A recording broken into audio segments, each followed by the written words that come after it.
আজ আমি আপনাদের এমন একটি অবিশ্বাস্য গল্প শোনাতে যাচ্ছি যেখানে একজন তরুণ এবং তীক্ষ্ণ আইপিএস অফিসার অরবিন্দ সিং শুধুমাত্র একটি মেয়েকেই ন্যায় বিচার দেননি, বরং পুরো ব্যবস্থাকে নাড়িয়ে দিয়েছেন। এটি সূর্যনগরের গল্প, যেখানে একজন বিধায়কের উচ্ছৃঙ্খল ছেলে প্রকাশ্যে একটি নিষ্পাপ মেয়েকে হয়রানি করছিল। যখন সেই মেয়েটির মা থানায় অভিযোগ জানাতে যায়, তখন তাকে থানা থেকে তাড়িয়ে দেওয়া হয়। তার অভিযোগও শেষ হয়নি, কিন্তু তখনই সেই জেলায় প্রবেশ ঘটে এক তরুণ এবং সৎ আইপিএস অফিসার অরবিন্দ সিং। তার পূর্ববর্তী কার্যকালে তিনি তার সততা, নিষ্ঠা এবং ন্যায়পরায়ণতার প্রমাণ দিয়েছিলেন।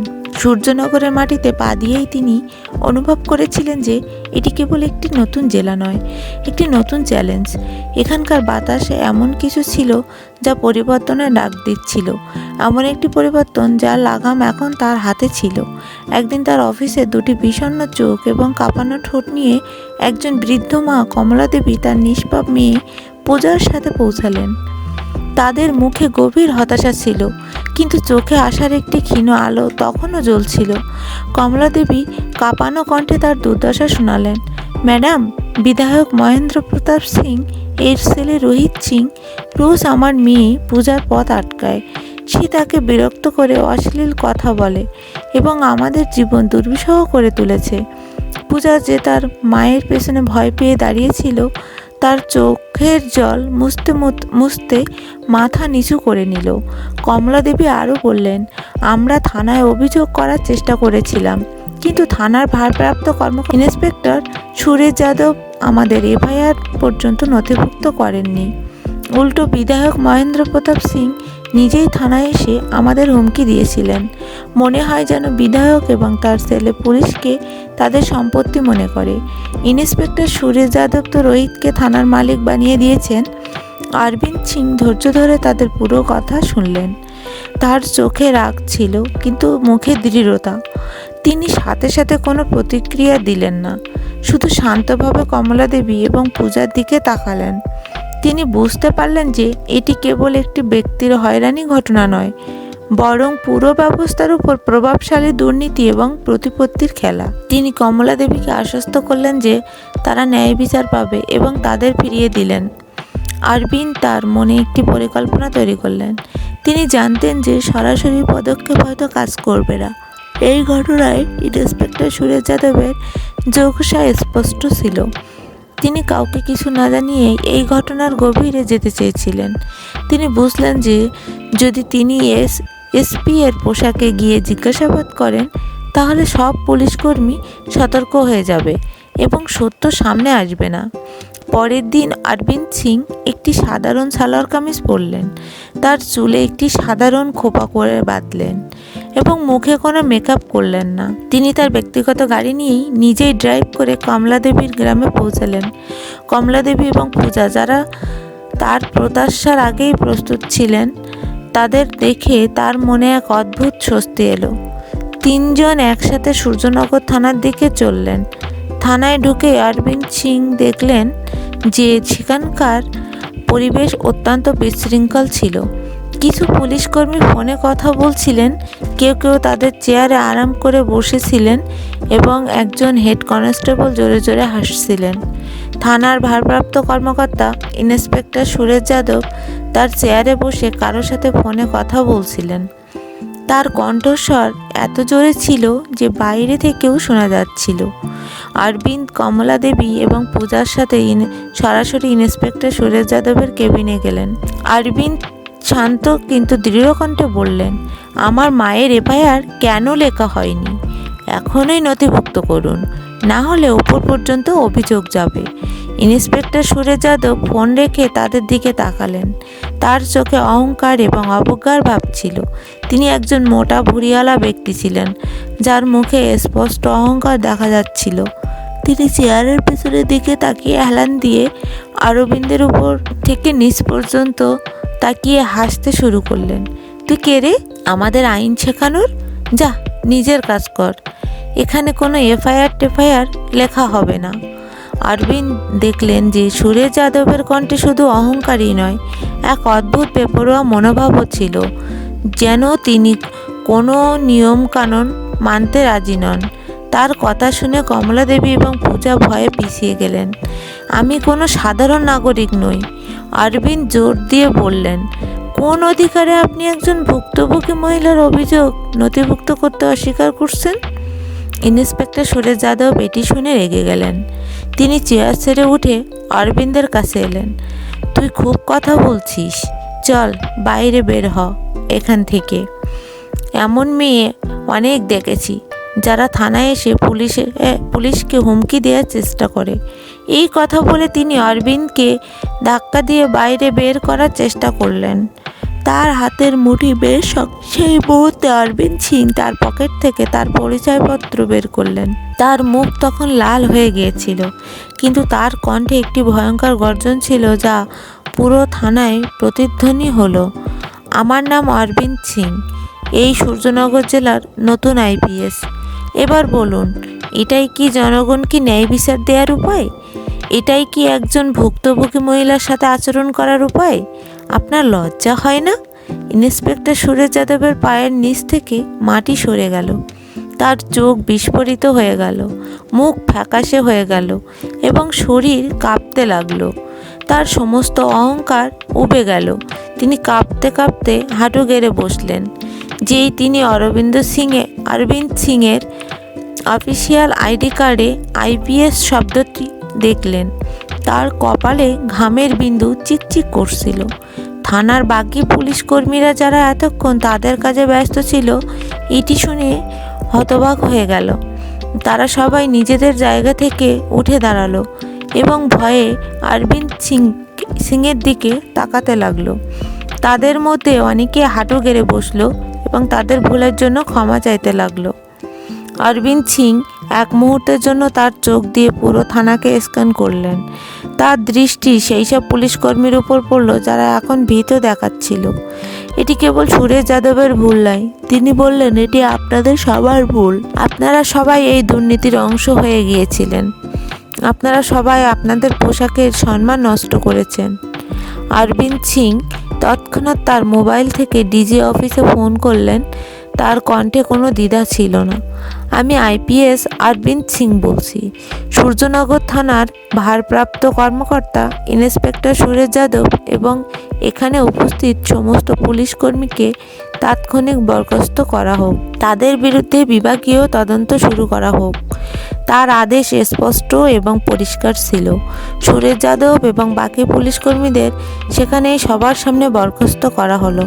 তাদের পোশাক খুলে নেওয়া হলো এবং তাদের জায়গায় নতুন পুলিশ কর্মী নিয়োগের আদেশ জারি করা হলো। কমলা দেবী এবং পূজার চোখে এখন ভয় নয়, স্বস্তি এবং কৃতজ্ঞতার অশ্রু ছিল। অরবিন্দ সিং পূজার এফআইআর অবিলম্বে নথিভুক্ত করালেন এবং তাদের আশ্বস্ত করলেন যে রোহিতকে যত দ্রুত সম্ভব ধরা হবে। যেই থানার ভারপ্রাপ্ত কর্মকর্তার বরখাস্ত এবং আইপিএস অফিসারের আকস্মিক পরিদর্শনের খবর ছড়িয়ে পড়ল স্থানীয় মিডিয়া এর আঁচ পেল। পরের দিনই নিষ্পক্ষ আওয়াজ এর মতো প্রধান সংবাদপত্র এবং সূর্যনগর ট্যুরের মতো টিভি চ্যানেলগুলিতে এই খবরটি শিরোনামে চলে এলো। আইপিএস অরবিন্দ সিংয়ের ছদ্মবেশী অভিযান, দুর্নীতিগ্রস্ত থানার ভারপ্রাপ্ত কর্মকর্তা বরখাস্ত, এর মতো শিরোনাম চারপাশে ছড়িয়ে পড়ল।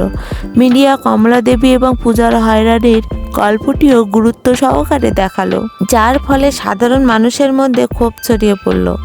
সমাজকর্মী এবং মহিলা সংগঠনগুলি ন্যায় বিচারের দাবিতে সোচ্চার হলো। মিডিয়ার ক্রমবর্ধমান চাপের মধ্যে সেই সন্ধ্যায় আইপিএস অরবিন্দ সিং তার দলের সাথে বিধায়ক মহেন্দ্র প্রতাপ সিংয়ের ছেলে রোহিত সিংকে তার বিলাসবহুল বাড়ি থেকে গ্রেপ্তার করলেন। রোহিত তার রাজনৈতিক প্রভাব ব্যবহার করে গ্রেপ্তার এড়ানোর চেষ্টা করল, কিন্তু অরবিন্দ সিং স্পষ্ট ভাষায় বললেন, আইনের চোখে সবাই সমান। রোহিত, তোমার নাম আইনের আওতার বাহিরে নয়। রোহিতকে হাতকড়া পরানো হলো এবং তাকে থানায় আনা হলো। বিধায়ক মহেন্দ্র প্রতাপ সিং খবর শুনে থানায় পৌঁছালেন, কিন্তু এবার তার মুখে গর্ব নয়, বরং অপমান এবং দুশ্চিন্তায় ভরা ছিল। তিনি অরবিন্দ সিংয়ের উপর রাজনৈতিক চাপ সৃষ্টি করার চেষ্টা করলেন, কিন্তু অরবিন্দ তাকেও সতর্ক করে দিলেন যে তিনি বিচার প্রক্রিয়ার বাধা দেওয়ার চেষ্টা করেন তাহলে তাকেও এর ফল ভোগ করতে হবে।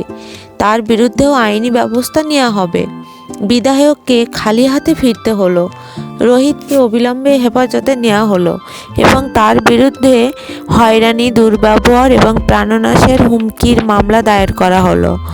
মিডিয়ায় এই মামলাটি ক্রমাগত কভার করলো, যার ফলে এটি জাতীয় পর্যায়ে আলোচনার বিষয় হয়ে উঠল।